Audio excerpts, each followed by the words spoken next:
Yeah. Hey, come on, man, don't. Hey, come on, take... Make me. Tough guy in there, Dan? Oh. How a loser like him get a... Probably.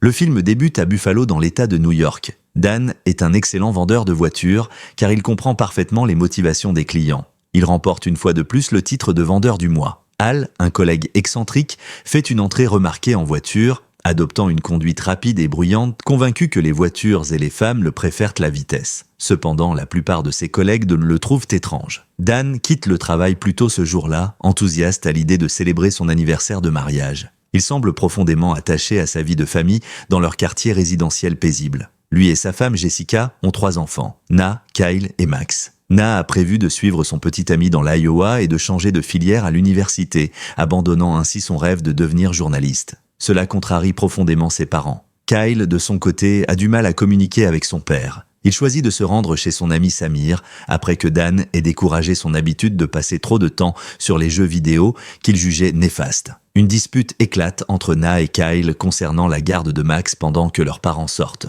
Dan intervient, confiant la garde à Na et suggérant à Kyle qu'il serait bon pour lui de sortir de la maison et d'aller voir des amis. Na accepte à contre-cœur, tout en soupçonnant les véritables intentions de son frère. En réalité, Kyle rend visite à Samir et lui remet $200 en guise de loyer pour pouvoir continuer à utiliser le garage comme studio de streaming. En secret, Kyle est devenu très populaire en ligne sous le pseudonyme de Killboy, célèbre pour ses talents dans les jeux de tir. Dan et Jessica célèbrent chaque année leur anniversaire en allant à une fête foraine. Alors qu'ils attendent de monter dans les montagnes russes, de jeunes garçons reconnaissent du Killboy sur leur téléphone. L'un d'eux trouve Killboy génial et, par politesse, laisse passer Dan et Jessica dans la file. Dan est satisfait de passer du temps avec sa femme, mais Jessica, elle, aspire à plus d'excitation. Elle lui fait comprendre qu'il est trop routinier. Après un tour exaltant sur les montagnes russes, Dan lui promet de rendre leur vie un peu plus imprévisible. Plus tard, alors qu'ils s'embrassent tendrement, un adolescent prend une photo d'eux sans autorisation. Dan le confronte pour lui demander de supprimer la photo, mais le jeune homme se moque de lui. Pire encore, il publie la photo sur les réseaux sociaux en insultant Dan. Jessica tente de calmer son mari et l'encourage à ne pas répondre. Le provocateur en profite pour renverser sa boisson sur Dan, insinuant que Jessica est mariée à un lâche. Dan, bien qu'humilié, décide de s'éloigner sans répondre à la provocation. Sur le chemin du retour, Jessica tente de le rassurer, affirmant qu'elle ne voulait pas qu'il engage une bagarre. Néanmoins, elle ressent au fond d'elle une déception qu'elle garde pour elle. Dan, lui, rumine l'incident. Il change la couche de Max, puis rejoint Jessica dans le lit, la trouvant déjà endormie. Il murmure alors qu'il aurait dû frapper l'homme, ce qui fait rire Jessica. Elle reconnaît qu'il aurait probablement gagné. Voyant la détresse de Dan, elle finit par lui présenter des excuses pour sa réaction. Le lendemain, Jessica participe à un cours de kickboxing.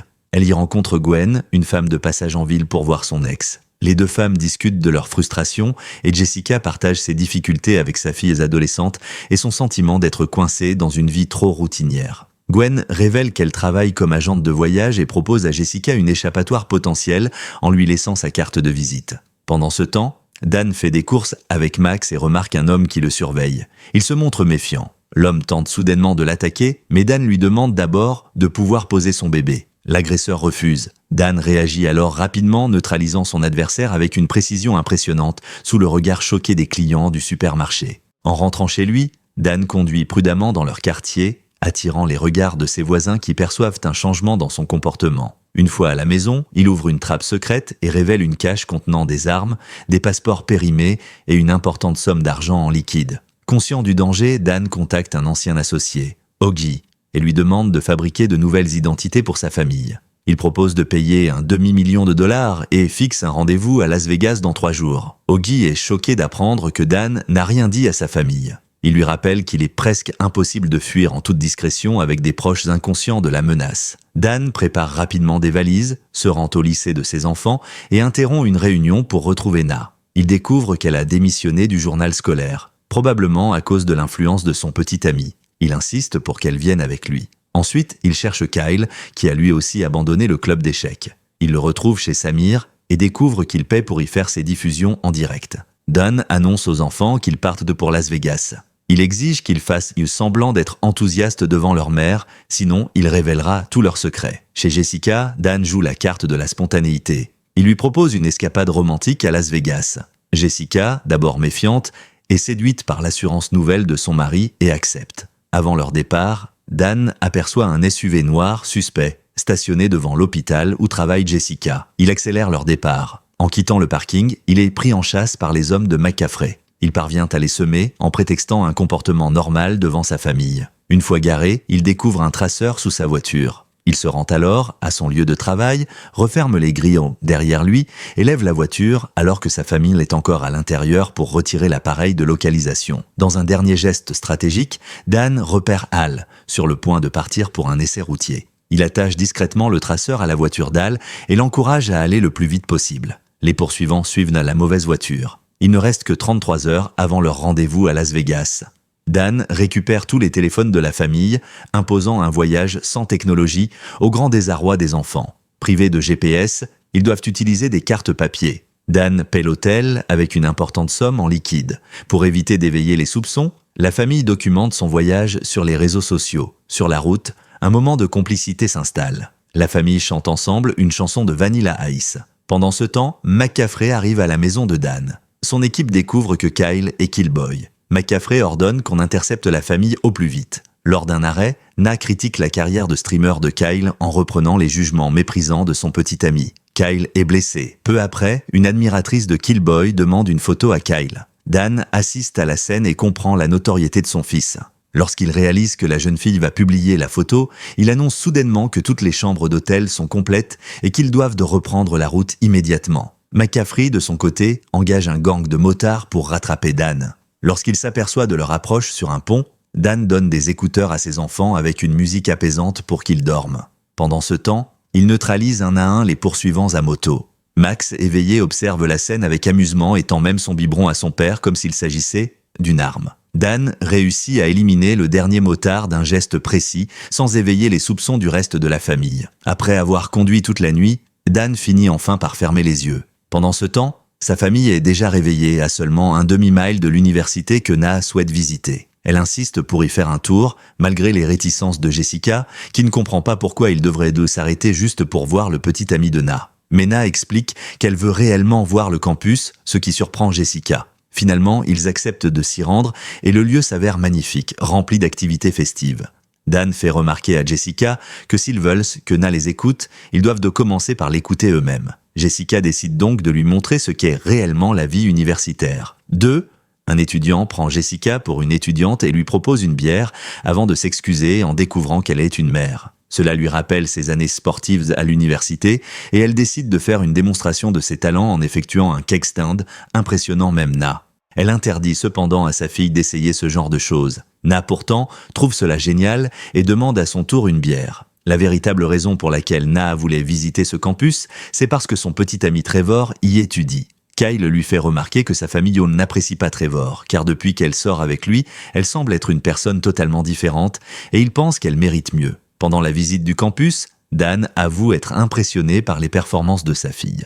Elle se met alors à rêver de ce qu'aurait pu être sa vie si elle n'avait pas abandonné sa carrière sportive. Elle se souvient notamment de sa performance au cake stand qu'elle a trouvée particulièrement séduisante. Elle s'interroge aussi sur la vie amoureuse passée de Dan, mais il esquive la question. Dan remarque un homme allemand suspect, parlant au téléphone et pense qu'il pourrait s'agir d'un agent de McCaffrey. Il engage la conversation avec lui et se met à parler en allemand pour que Jessica ne comprenne pas. Une fois qu'elle s'éloigne, l'homme lui montre le contenu de sa mallette. Dan comprend trop tard qu'il s'est trompé d'individu lorsqu'un autre homme l'attaque dans le laboratoire de chimie. Ils se battent alors que la famille poursuit la visite juste de l'autre côté du mur. Dan parvient à neutraliser son assaillant et rejoint rapidement sa famille. Entre-temps, Na est allé retrouver Trevor et le découvre en train de la tromper. Ce dernier justifie son infidélité en déclarant que la monogamie n'est qu'une construction sociale occidentale. Bouleversée, Na revient en larmes. Dan tente de la réconforter, mais comprend qu'elle n'a pas besoin d'une leçon paternelle. À la place,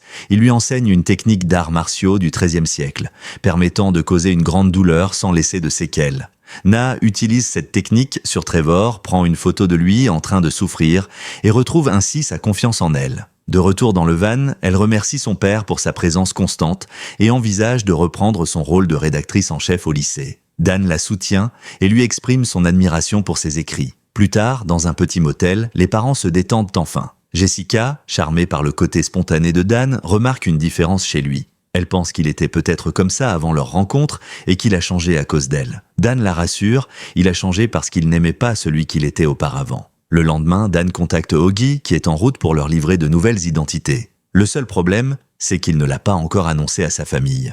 Augie, stressé, rend discrètement le téléphone volé et tente de se préparer à cette discussion. Kyle le rejoint et ils parlent enfin de sa passion pour les jeux vidéo. Il explique à Dan que cela demande de l'intelligence et des réflexes, mentionnant même que l'armée de l'air recrute des gamers. Pour prouver ses compétences, Kyle propose une partie de laser tag avec Dan. Le pari est simple, s'il gagne, il pourra rejouer, sinon il jouera au ballon dans le jardin pendant 6 mois. Dan marque les 2 premiers points, mais Kyle revient à égalité. Finalement, Dan l'emporte, et même si Kyle se sent dupé, cela les rapproche. En route pour Las Vegas, la famille renforce ses liens. Une fois arrivés, ils logent dans l'une des meilleures suites de la ville. Dan descend rencontrer Augie, qui lui remet les nouvelles identités et les billets pour un vol vers Vancouver contre une forte somme. Dan prévoit de dire la vérité à Jessica pendant un dîner romantique, laissant les enfants garder Max. Il leur interdit formellement d'ouvrir la porte à quiconque.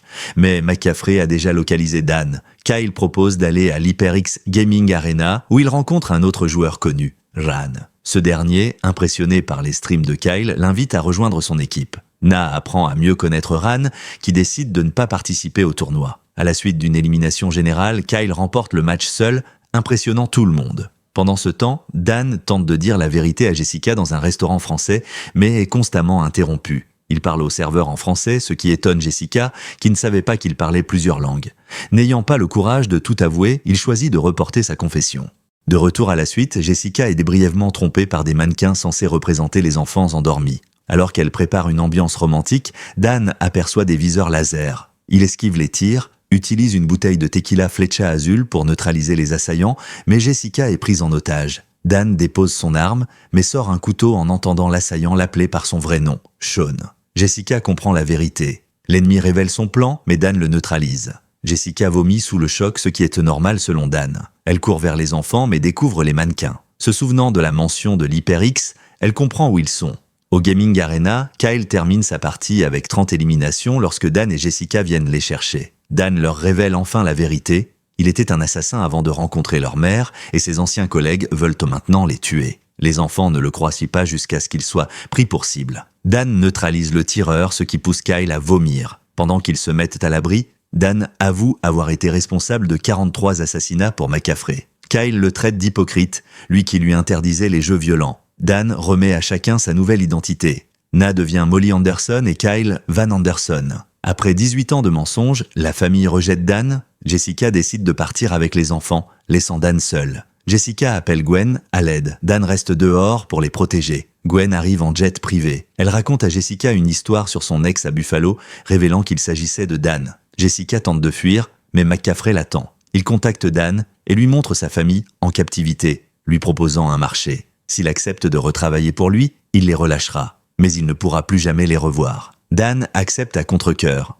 Alors que la famille est escortée vers l'aéroport, les enfants supplient Jessica de sauver Dan. Kyle appuie frénétiquement sur les boutons de l'ascenseur. Jessica change la couche de Max et la lance au visage d'un des gardes, le faisant tomber dans le vide. Ensemble, ils partent secourir Dan. Gwen tente de séduire Dan, mais la famille intervient. Dan l'endort et capture le technicien. Il promet à Jessica de ne plus jamais lui mentir. McCaffrey se doute de quelque chose. Grâce au drone de Kyle, Dan repère les ennemis et les neutralise un par un. McCaffrey détruit finalement le drone. Gwen affronte Jessica dans un combat brutal. Malgré sa résistance, Jessica est ensevelie sous les gravats. McCaffrey bat Dan et s'apprête à le tuer, mais Na intervient avec un discours qui le distrait juste assez pour permettre à Dan de réagir. La famille se réunit. La police arrive. 6 mois plus tard, Na devient une journaliste célèbre en dénonçant l'organisation de McCaffrey. Dan fonde une société de formation de garde de sécurité et embauche Augie. Jessica devient coach et Kyle poursuit sa carrière de streamer.